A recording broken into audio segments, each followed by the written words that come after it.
ವರದಿ ಅನ್ನೋದು ಕಾಂಗ್ರೆಸ್ಗೆ ಬಿಸಿ ತುಪ್ಪವಾಗಿದೆ. ಜಾತಿಯ ಜ್ವಾಲೆಯಿಂದ ತಪ್ಪಿಸಿಕೊಳ್ಳೋದಕ್ಕೆ ಬಿಜೆಪಿ ಏನು ಮಾಡುತ್ತೆ? ಎಚ್ಚರಿಕೆ ಹೆಜ್ಜೆ ಇಡೋದಕ್ಕೆ ಬಿಜೆಪಿ ನಾಯಕರು ನಿರ್ಧಾರ ಮಾಡಿದ್ದಾರೆ. ಈ ಜಾತಿ ಗಣತಿ ವರದಿಯಂತೂ ಕಾಂಗ್ರೆಸ್ಗೆ ಬಿಸಿ ತುಪ್ಪ ಆಗಿದೆ. ಈ ನಡುವೆ ಬಿಜೆಪಿ ನಾಯಕರು ಬಹಳ ಎಚ್ಚರಿಕೆಯಿಂದ ಹೆಜ್ಜೆ ಇಡೋದಕ್ಕೆ ನಿರ್ಧಾರ ಮಾಡಿದ್ದಾರೆ. ನಾಳೆ ಸಂಪುಟ ಸಭೆಯಲ್ಲಿ ಜಾತಿ ಗಣತಿ ವರದಿಯ ಬಗ್ಗೆ ಚರ್ಚೆ ಆಗುತ್ತೆ. ಕಾದು ನೋಡುವ ತಂತ್ರಕ್ಕೆ ಬಿಜೆಪಿ ಮೊರೆ ಹೋಗಿದೆ. ಕ್ಯಾಬಿನೆಟ್ ನಿರ್ಣಯ ಏನಾಗಿರುತ್ತೆ ಅದನ್ನ ನೋಡಿಕೊಂಡು ಮುಂದಿನ ತೀರ್ಮಾನವನ್ನ ಬಿಜೆಪಿ ತೆಗೆದುಕೊಳ್ಳಲಿದೆ. ಈಗಾಗಲೇ ಜಾತಿ ಜನಗಣತಿಯ ವರದಿ ಕಾಂಗ್ರೆಸ್ಗೆ ಬಿಸಿ ತುಪ್ಪವಾಗಿ ಪರಿಣಮಿಸಿದೆ. ಎಲ್ಲೆಡೆ ಆಕ್ರೋಶ ಇದೆ, ವಿರೋಧ ಕೇಳಿ ಬರ್ತಾ ಇದೆ. ಕಾಂಗ್ರೆಸ್ ಸರ್ಕಾರದ ವಿರುದ್ಧ ಪ್ರಮುಖ ಸಮುದಾಯಗಳೇ ತಿರುಗಿ ಬಿದ್ದಿದೆ. ಇದೆಲ್ಲದರ ನಡುವೆ ಬಿಜೆಪಿ ಬಹಳ ಎಚ್ಚರಿಕೆಯಿಂದ ಹೆಜ್ಜೆ ಇಡಬೇಕು ಅನ್ನೋ ತೀರ್ಮಾನಕ್ಕೆ ಬಂದಿದೆ.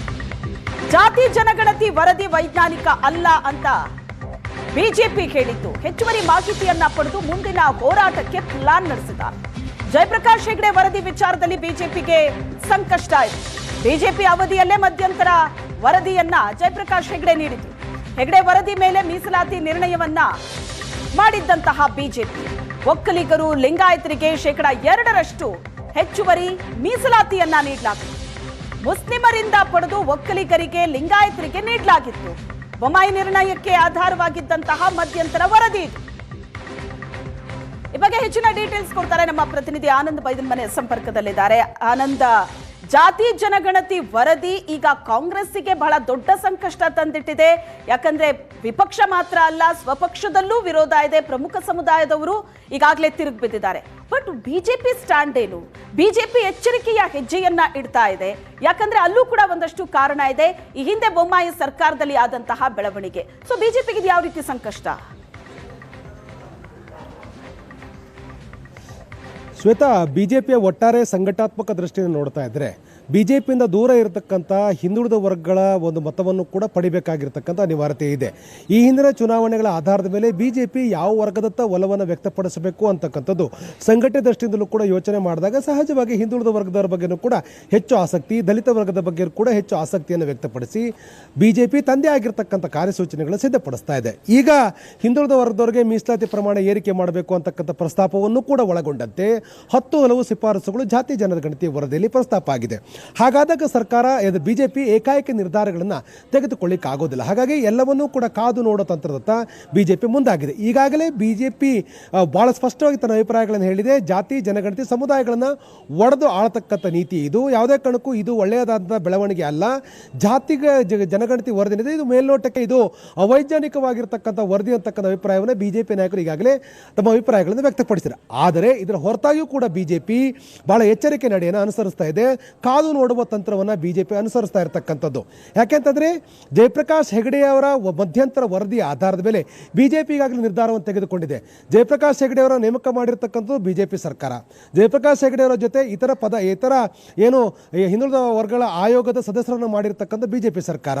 ಮತ್ತು ಅವರು ಈ ಒಂದು ವಿಚಾರದಲ್ಲಿ ಅಂದರೆ ಜಯಪ್ರಕಾಶ್ ಹೆಗಡೆಯವರು ಕೊಟ್ಟಿರ್ತಕ್ಕಂಥ ಮಧ್ಯಂತರ ವರದಿಯ ಆಧಾರದ ಮೇಲೆ ಬಿಜೆಪಿ ಸರ್ಕಾರವು ಕೂಡ ಒಂದು ಆಡಳಿತಾತ್ಮಕ ತೀರ್ಮಾನಗಳನ್ನು ಕೂಡ ತೆಗೆದುಕೊಂಡಿದೆ.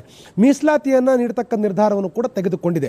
ಬೊಮ್ಮಾಯಿ ಸರ್ಕಾರದಲ್ಲಿ ಜಯಪ್ರಕಾಶ್ ಹೆಗಡೆಯವರ ಮಧ್ಯಂತರ ವರದಿಯ ಆಧಾರದ ಮೇಲೆ ಮುಸ್ಲಿಮರನ್ನು 4% ಮೀಸಲಾತಿಯನ್ನು ಕಿತ್ತು ಒಕ್ಕಲಿಗರಿಗೆ 2 ಮತ್ತು ಲಿಂಗಾಯತರಿಗೆ 2% ಮೀಸಲಾತಿಯನ್ನು ಕೊಡಲಾಗಿತ್ತು.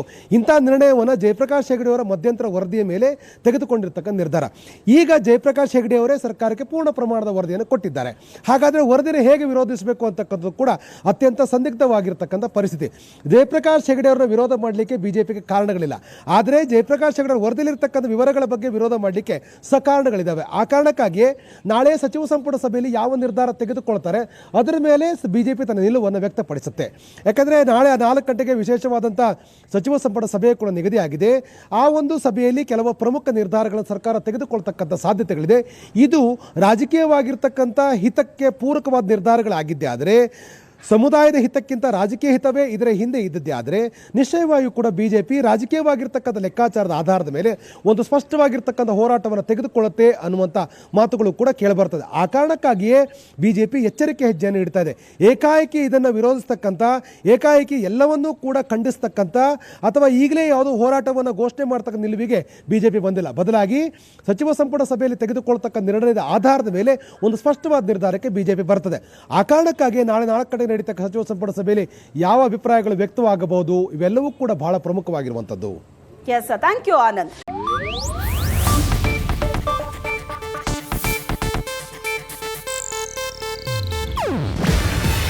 ಇದು ಏಷ್ಯಾನೆಟ್ ನ್ಯೂಸ್ ನೆಟ್ವರ್ಕ್ ಪ್ರಸ್ತುತಿ. ನೀವು ನೋಡ್ತಿದ್ದೀರಾ ಏಷ್ಯಾನೆಟ್ ಸುವರ್ಣ ನ್ಯೂಸ್.